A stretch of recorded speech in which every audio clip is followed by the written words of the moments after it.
All right, I think we're good. Yeah. So hey Rishi, thanks for joining me today, and I'm actually really excited to speak with you. I know we speak a lot, anyways, but it's nice to have you on this sort of format and learn more about your journey, and more importantly, how you understand Hinduism, especially given your experience and experience studying Hinduism and both talking about Hinduism online. So just starting off.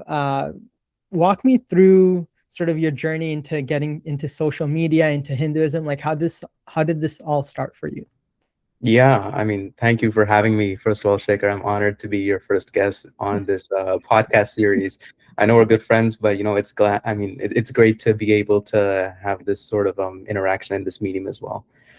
Um, so as far as my journey into Hinduism and social media goes, I'll start from the start, which was I was born and brought up here in Canada, and I was born to Indian parents who had moved here in the 90s. And my background's a little, I suppose, unorthodox because my mother is Christian. She's a Roman Catholic, and my father's a Hindu.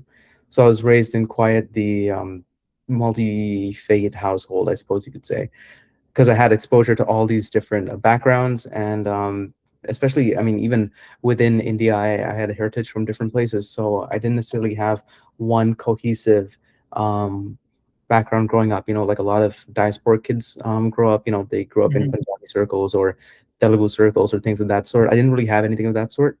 Um, but that I feel geared me to being a little more inquisitive because I didn't necessarily have any sort of steady mooring to identify strongly with. And growing as a Hindu, I guess that really happened when I moved to India. I moved to India as a teen, and Mhm. it was there that I really got interested in Indian philosophy and Hinduism and Sanskrit and all that sort of stuff. And I ended up doing a degree in Vedic studies, which really kind of cemented my place in this sort of like dharmic tradition. And it's been a part of my personality in my life ever since. I can't be more grateful for it because it's shaped me and built me up in so many ways that I could never have seen even like a year ago or so. I've been able to meet heroes. I've been able to reach thousands and millions of people, and it's just kind of blown my mind what being a Hindu and being a vocal Hindu on social media has given me. And as far as social media specifically goes, um, that kind of started a couple years ago, really, really unexpectedly, because my account itself, even now, if you go back and look at it, my first posts are not even vaguely related to Hinduism or Sanatana Dharma or philosophy. It's just me playing guitar in like really bad lighting. And that's because I started that account kind of just as a way to express myself and just put myself out there in any which way that I could. And at that point, it was music, and music's always been an integral part of my personality in my life. And over the time, however, I guess over the span of that account, it only took really a few months before I thought, why should I keep this as just like focusing on one aspect of my personality, which is music? If I can like diversify and look into the various things which I'm interested in as well, which include Mhm. like philosophy, which include like media, like film, which include religion, theology, history, contemporary politics, social commentary. And so I figured that I might as well give myself space to air these different aspects of my personality out through this channel as well. And it was, I guess, at the end of 2024, that is approximately 6 months into the creation of my account, that I started to post more and more about Sanatana Dharma and Hinduism. And it really kind of became the main focus of my channel around May of 2025, which is around when the Pahalgam attack happened in Kashmir. And that kind of really propelled me to focus more and more on the experience of the Hindu diaspora and Hinduism in general. And ever since then, it's kind of been solely focused on Sanatana Dharma, Hinduism, philosophy, and things of that sort. And now it's mid 2026. It's been just over a year since I really kind of committed to this. But Mhm. even this one year, there's been so much like exponential growth and so many experiences I couldn't have foreseen. So that is my journey in a nutshell. No, I always find your story so interesting. Like I remember when we first met, and we were just talking about where we went to school and everything, and you mentioned that you studied like Hinduism in undergrad in India. I'm like, who? Like I have. I know no one else who's done that, right? Like very few people do, unless a lot of people do it because they want to become a priest or a Mhm. pundit or something. But for you to do that, like how did you get into it? Did you just decide like you just want to get up one day, go to India and, start all over again? Were you trying to become a monk or something, or what got you into it? I mean, I think it would be so much more cinematic if I said like I had this awakening one day and I decided I'm gonna be a monk and I'm gonna go to India and all that. But no, it was not nearly as dramatic or histrionic as that.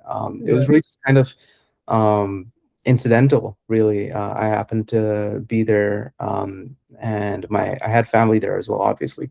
So it kind of just ended up happening, like I said, incidentally. And along the way, I mean, I'd never gone to India with the intention, the express intention of studying Hinduism.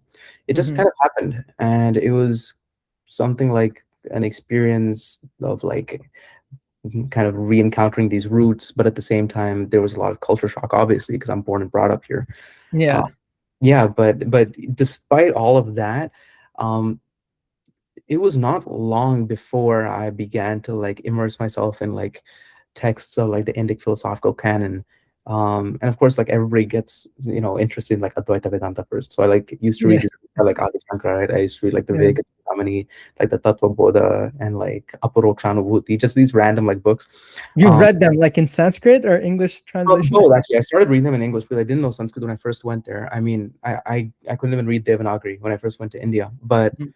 I mean, it was only a matter of time before I really kind of found an affinity in not only this philosophical literature but also the Sanskrit language. It's such a Yeah. beautiful language, and it's so complex, and it's so rigorous, and it's mathematical in many ways. And as somebody who isn't really a mathematical person, I'm kind of fascinated by that entire structure of the language, the way it's set up. And it's still something of which I'm a student. So I can't claim any sort of expertise in that regard, Mhm. but I certainly have learned a lot over my time studying these texts. But yeah, I mean, I guess I was like 15 when I started like to get really interested in like Indian philosophy and Oh, stuff wow. there.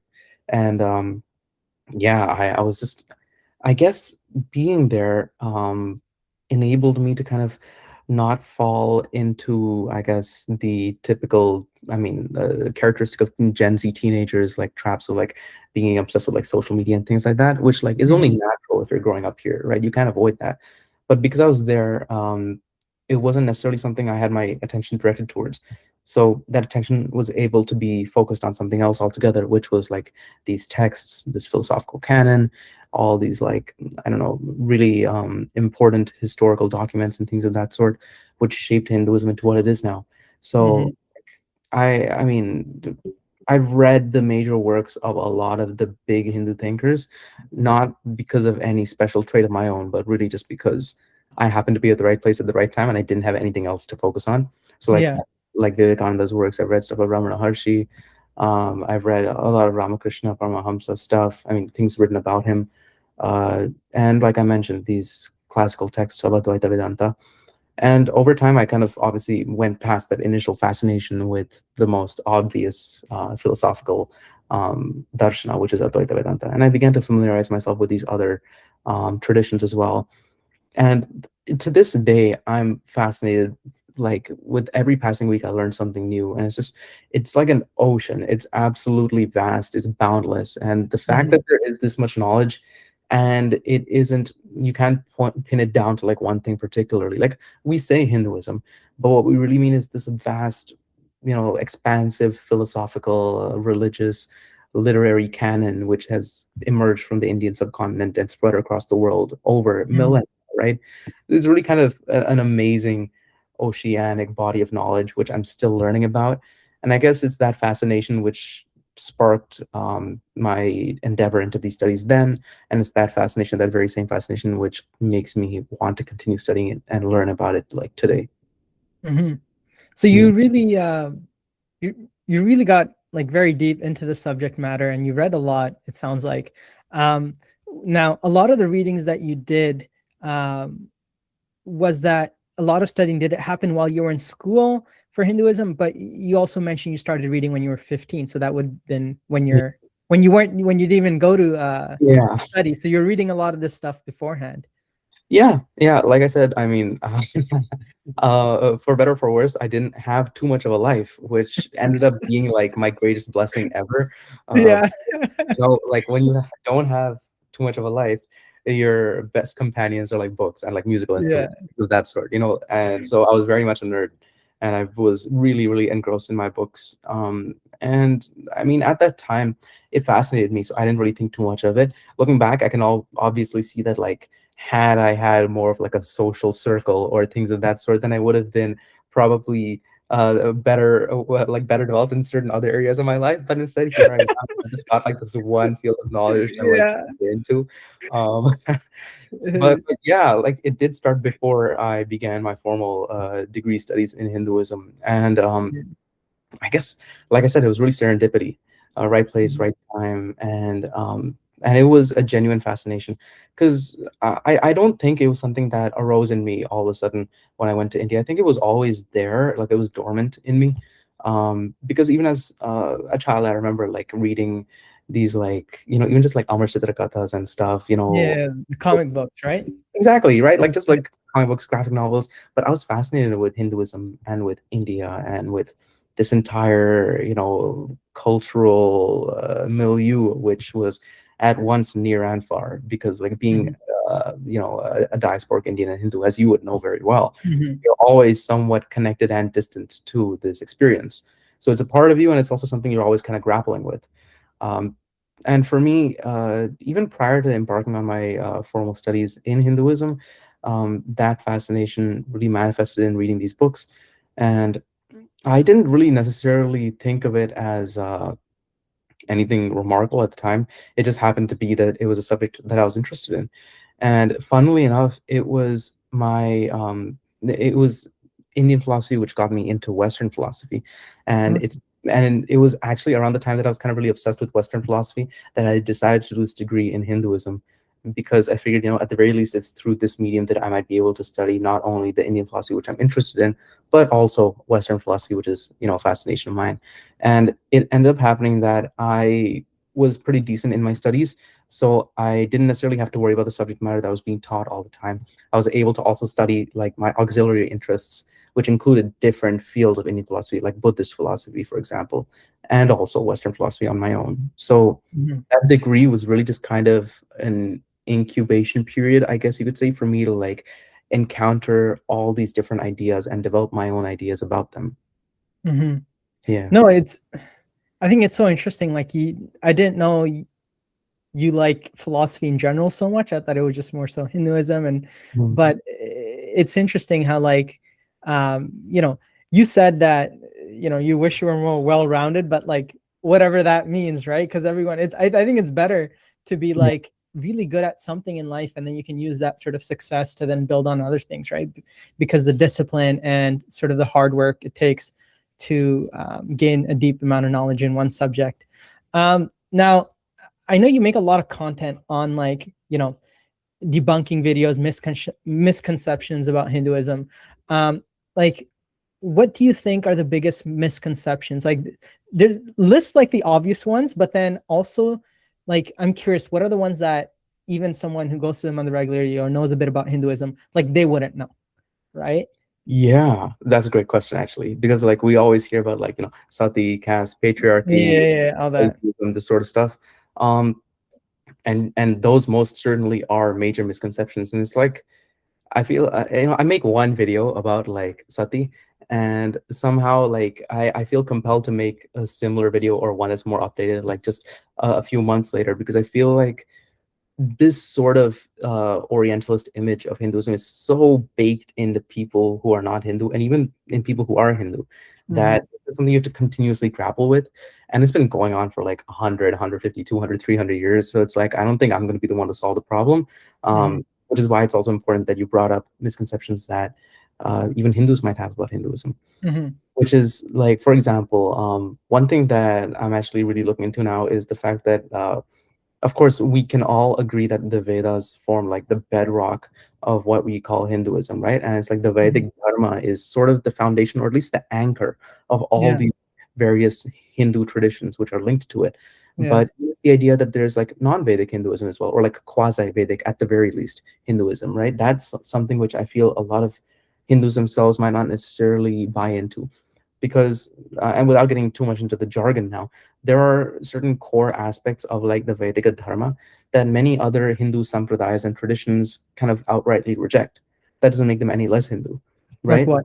I'm Like curious. Just for example, there are certain conceptions of Varnashrama Dharma which are rejected by many tantric sampradayas, okay. simply because they don't accept that, and that means that they are, in a sense, I guess you would say, quasi-Vedic. I don't want to necessarily use the word non-Vedic because that could be a bit of a stretch, but the fact that there are these sampradayas which are very openly kind of uh, not necessarily baked into the Vedic fold as strongly as many other traditional Hindu sampradayas are. I think even just acknowledging the existence of those sampradayas is something that many Hindus might not necessarily be, I guess, Mhm. tapped into. That doesn't mean that they're any less Hindu. And that also kind of points towards the fundamental paradox, which is at the center of the entire conception of what a Hindu is. But I'm not Yeah. going to get into that because that's like a whole thing altogether. Landscape study. Um, but yeah, I mean, like as far as misconceptions go, there's that, and then there's like perhaps even the, I guess, one thing that I'm also still kind of grappling with is the usage of like these really Western and more importantly Abrahamic terms in Hinduism, right? Like the idea of God, like the idea of theism, which links back to this Greek word theos, right? And it's like Mhm. these words carry with them these like foundational connotations, which can't necessarily be transplanted into the Hindu context, and yet we use them so flippantly. And that is again like a very kind of hard road to go down, because then you're factoring etymology, you're factoring the history of a word and the way it's used, and that's when things become like really dicey and really academic, and that might not necessarily be relevant to an everyday practicing Hindu. Like what they care about is their bhakti. They don't necessarily know Mhm. or care about like whether they're using the word God or the Yeah. word ism necessarily, right? So these are more like, I suppose, intellectual endeavors which aren't necessarily important to everyone. Um, if I think of any others, I'll let you know for sure. But these are ones Yeah. that really kind of bite at me when I think about Hinduism in the modern day. Yeah. No, I think that's huge, right? Because as you mentioned, there's the typical misconceptions we have, but Mhm. then there's also all that misconceptions that are more difficult to understand or acknowledge because of like our Western understanding Yeah. is, and the words, the language we use carries with itself with some meanings, and so there's too much to unpack there. Mhm. So I think one of the basic questions is then, what does it mean to be a Hindu, right? That's like one of the big questions. I think you kind of Yeah. mentioned it a bit too, but like in a short form though, that's almost impossible. But what does it mean to be a Hindu for you? Okay, for me personally, okay, you know what? Let me give a like a sort of universal definition. Let me just give like my personal lived experience. So as far as universal definition goes, there is, like I said, there's this really kind of itchy paradox at the heart of this entire idea of Hinduism and what it means to be a Hindu. Mhm. And so I'm definitely leeching off of Dr. Arvind Sharma, whom you and I both know of, and his literature here, because I feel as though he's come the closest to a comprehensive definition of what at least I consider to be a Hindu. Mhm. And so he says that in short, a Hindu is anybody who professes to be one. And if you extrapolate that a bit, if you look at the Indian context, the way a Hindu is defined legally is negatively. It's somebody who is not a Christian, Muslim, Jew, or Zoroastrian, Oh, right? that's And interesting. yeah, like that's the legal definition of a Hindu in India, according to the constitution. And if you go into that further, it's somebody who does not identify as a Buddhist, Jain, or Sikh. Though, of course, in some senses, they are also legally considered Hindus, which is a whole complicated matter on its own, right? And so for an Indian, like if you are an Indian, you are a Hindu if you are not a Christian, Jew, Muslim, and then or a Parsi, Buddhist, Mhm. Sikh, or Jain. And if you're not an Indian, then you are a Hindu if you profess to be, right? So this is why it's really kind of murky, because we don't have necessarily one thing which can easily tie everyone together. Because when we do necessarily when we postulate these necessary criteria to be a Hindu, inevitably somebody or the other who identifies as a Hindu gets lopped off.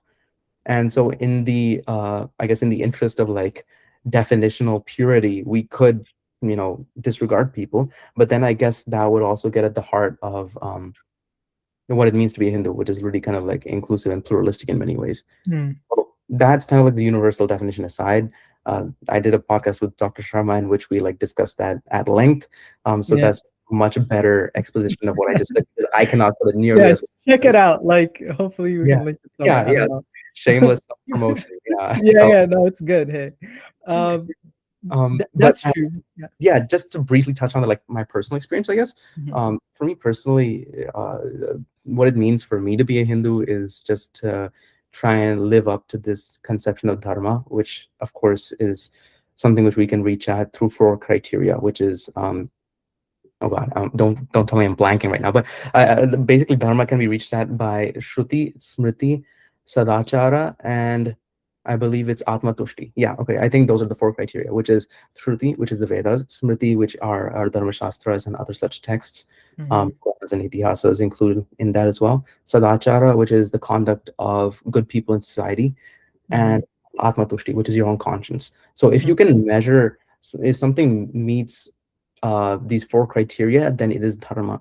right? And living up to this idea of dharma, which finally comes down to your conscience, right? If you don't have access to the shrutis, the smritis, and other individuals, ultimately it measures up to your own conscience, right? And I think that is what it means to be a Hindu, right? To try and live up to your own conscience. So the idea of dharma is central, I guess, hence the name Mhm. Sanatan Dharma, right? That sort of makes more You're on sense. to something there. Yeah, I'm onto something. I'm coming up with something new. I feel like no, I sort of I really like that idea too, because I feel like for me the biggest thing also is like the idea of duty, right? Like I think that's what practicing and accepting the duties and responsibilities that we have, and that way of living is, I think, how I relate to Hinduism.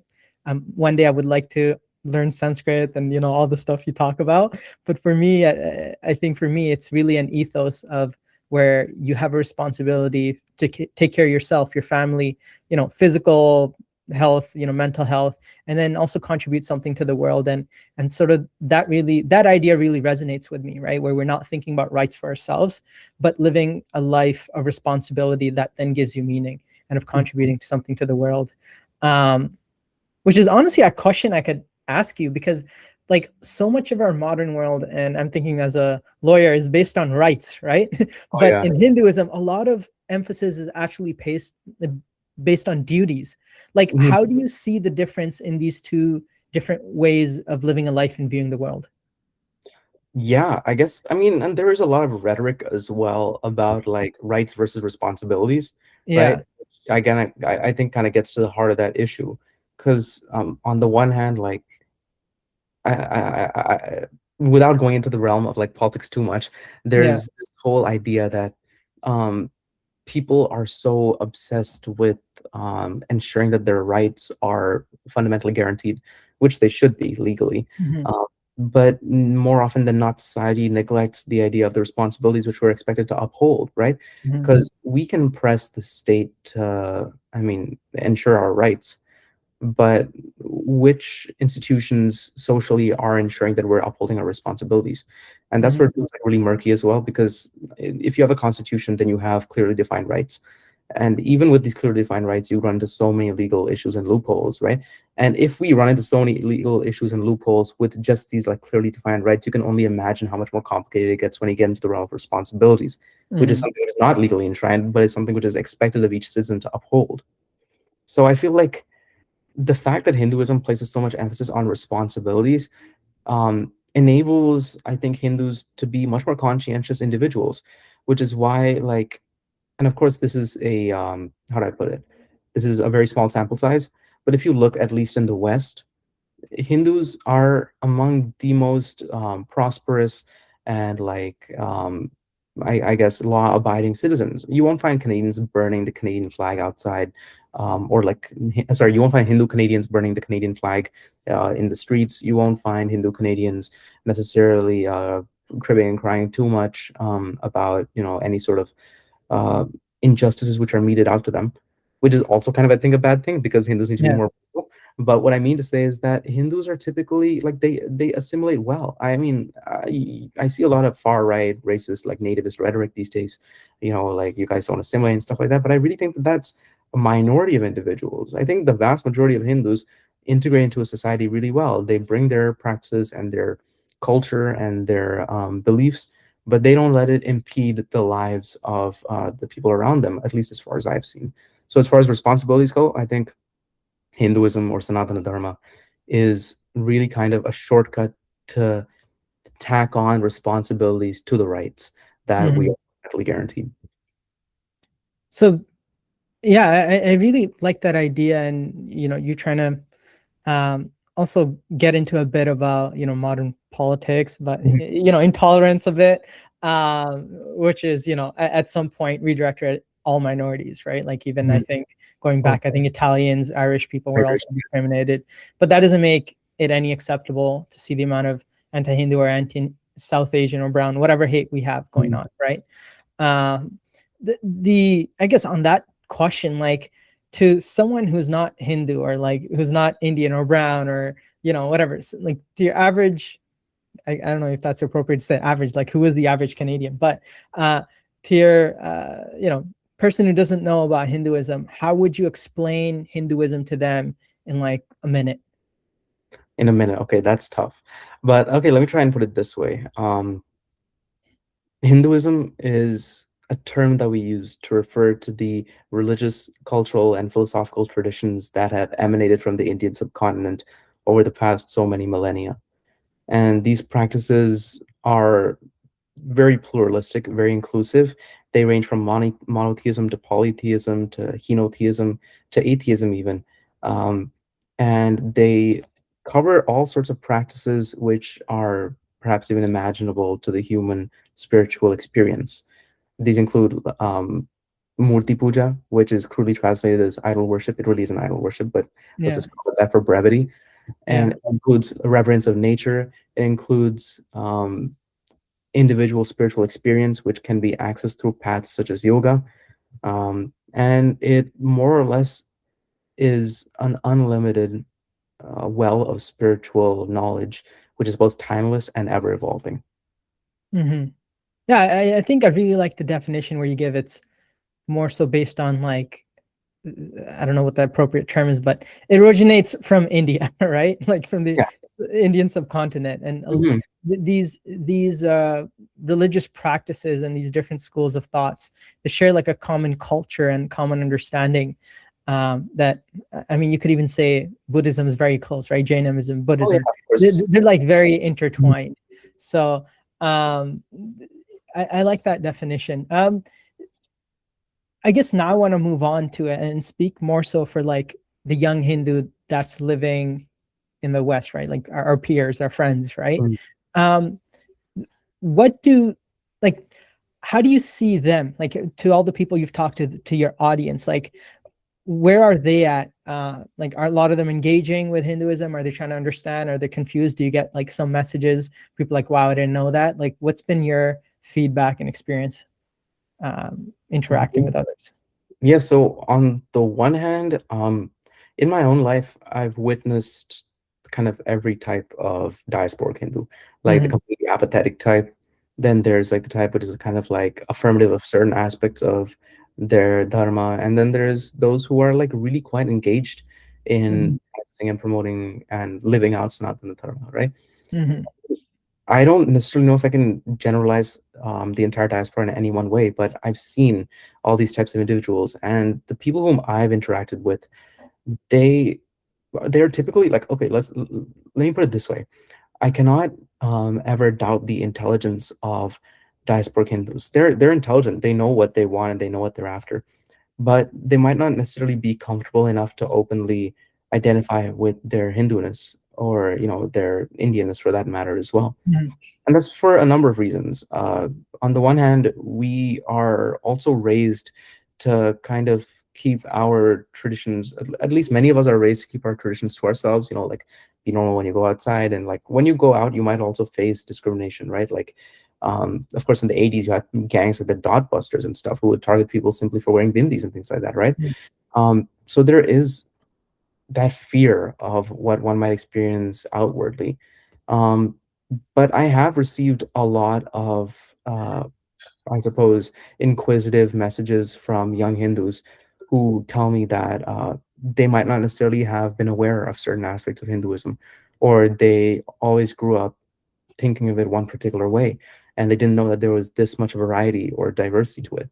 And then there are people who tell me that they finally have received answers to these truisms they've been hearing for years, right? Like every uncle always says, "Oh, Hinduism isn't a religion; it's a way of life," right? Like, why do Mhm. they say that? What difference does it make? And the fact is, it does kind of make a difference because if we go into like I said, the etymology and the history behind these terms, you see that they were terms that were imposed on us from an external lens, which inevitably end up, I guess, pushing us into a corner and defining us in terms in which we aren't necessarily most comfortable being defined in, right?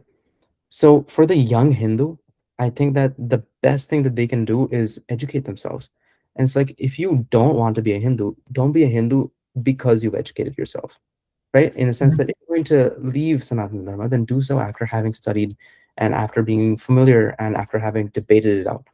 The worst possible state of mind, in my opinion, is apathy. It's an absolute lack of care, because then one is, as they say, only dead fish go with the flow, right? And that's Mhm. more or less what apathy indicates. It's an inability to feel a sense of meaning or purpose or direction. So Mhm. I guess for the young Hindu, in short, follow my channel and subscribe to my Instagram and YouTube and Yeah. stuff. Basically, I'm just trying to say, like, whether it's me or anybody else, look for your answers. Don't take things at Yeah. face value. Don't believe what anybody says to you until you're certain you've investigated it to its depth. And that's the most Hindu thing you can do, I think, be investigative. Yeah. Like I agree, like just learning more about anything you're interested in, like Mhm. you'll gain so much. And I think it's so important, like now we're learning, like social media plays a huge role in the education, right? Like how do you see that play a role, both as a communicator but also a consumer of social media? How does that inform your understanding of Hinduism but culture in general, maybe? Yeah. So, I mean, I recently completed a master's degree in education with a specific focus in digital education, right? Okay, wow. So, yeah, so I have something of a perspective on this. And so, I mean, on the one hand, social media is, um, it's the great equalizer. It gives everybody a voice. It allows somebody like me who would not have had a voice to speak Mhm. and understand and learn about the things I have. I would not have been afforded a platform necessarily, or I would have had to really work hard to get one. But it's at the Mhm. tip of my fingers now. Of course, on the other hand, this means that everybody's voice has been equalized, which means that as we all know, empty pots make the loudest noise, right? And so, of course, people who have hateful rhetoric, who even have just bigoted nonsense to spew, they have a platform all of a sudden. And I once heard somebody, I think it was the president of the Ramakrishna University, Ramakrishna Missions University. I don't know if it's called the Vivekananda University or something, but I remember in a talk, he'd once said something along the lines that the problem with our world today is not that there are too many people who are not good per se, but it's that the people who are not good are unafraid of being vocally not good, and the people who are good are afraid of being vocally good. So Mhm. it's not that there are so many more hateful individuals, it's just that they're more comfortable making their hatred known, and Mhm. knowledgeable individuals are much less comfortable putting themselves out there and staking it, putting their neck on the line in order to educate people about what's right and what's wrong. And Mhm. so, my view on social media is that it's really just like a knife. Well, it can be used by somebody who mugs you. It can also be used by, Mhm. and I don't have a definitive view on it because like I said, it's so amorphous, it's so amoral. It's the tool of anybody who takes it up, which is why I think if it's going to exist, then it has to be made use of. We can't wish it away. We can't be ostriches sticking our head in the sand and pretending that it disappears, because that's just never going to happen. We live in a world that's past that point now. So it's people like you and I who have to do this sort of thing, who have to, do podcasts, even if there's going to be just 10 views, who have to put out reels, who have to, out to individuals and stuff, right? Yeah. Like, this is our cross to bear in a sense, but it's Yeah. as far as I'm concerned, it's a pretty pleasant cross. I mean, the hatred is way outweighed by the love and the appreciation and the props that are received. Yeah. No, I agree. Like, especially in the last point where, there's so many psych studies where it's like the negative emotions, we're just so much more sensitive to that because of our evolutionary history. But you're right, there's so many people appreciating, and a lot of people may like your content and may like what you're saying, but it's the haters that are gonna more likely than not gonna take the time to comment and say all sorts of mean stuff. Yeah. Um, I so in the final part of this podcast, I do want to ask some quick questions, and then like 30 seconds. Let's see. So the first one being, what's the best piece of Hindu wisdom that you come back to the most? Best piece of Hindu wisdom. The best piece of Hindu wisdom is my favorite line from the Kena Upanishad, which is Atmana Vindate Viryam Vidyaya Vidyate Amritam. And the full line is Pratibodha Vidatam Matam Amritatvam Hi Vindate Atmana Vindate Viryam Vidyaya Vidyate Amritam, which means that um, uh, one must seek in all experiences the experience of the divine, which is the immortal, right? I'm doing a very crude translation. But the second line, which is my favorite, is through the self, one finds strength, and through wisdom, one finds immortality, which is, I think that sums up Hinduism. That sums up the spirit of Hinduism, in my opinion. Wow, that's nice. The next question is, what is a text or concept you think every young Hindu should explore? Let's see about the Gita.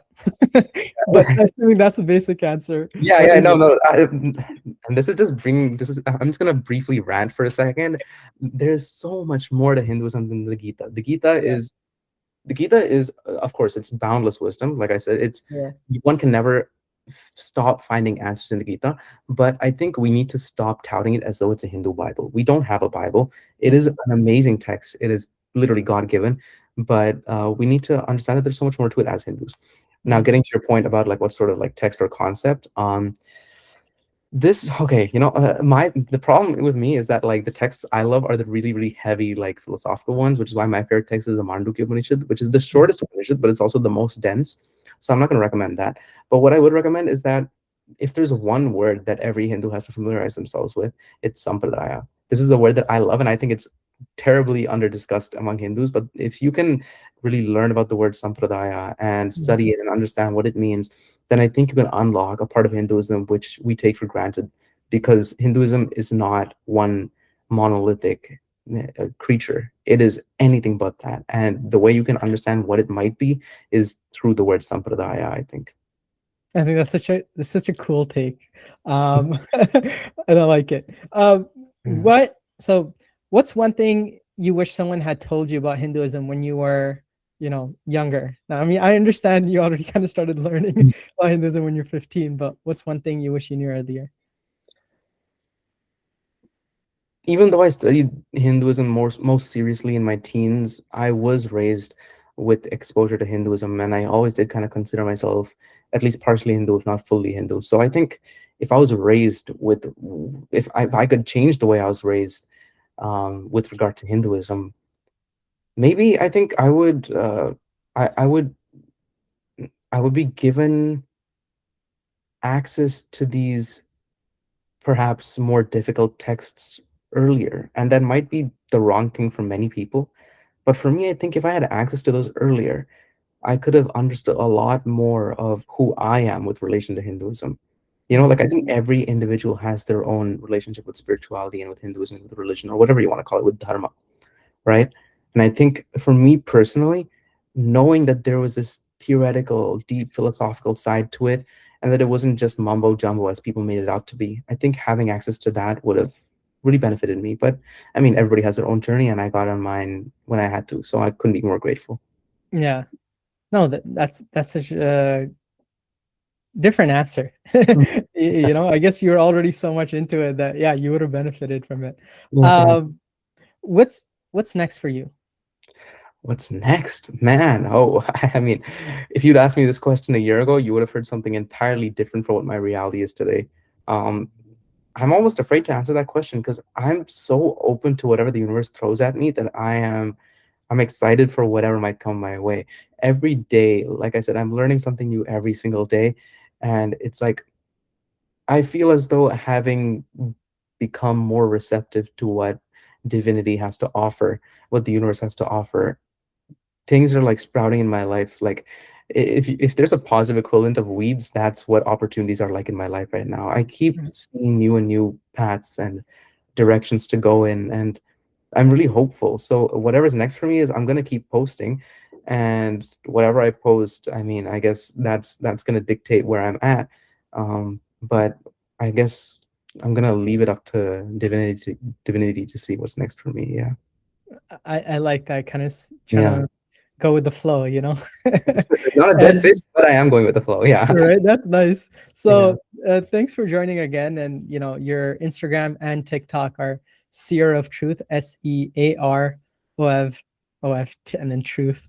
Yeah. Um, is that like the literal translation of Rishi? Is that It like is. It is. And it's also a pun because like seer is like a flash or a burn, right? So it's just my okay? attempt to feel a little more important about myself. So yeah. No, I like that. I was trying to like, is that there's some connection? Yeah, no, it Anyways, is. thanks for joining today, Rishi.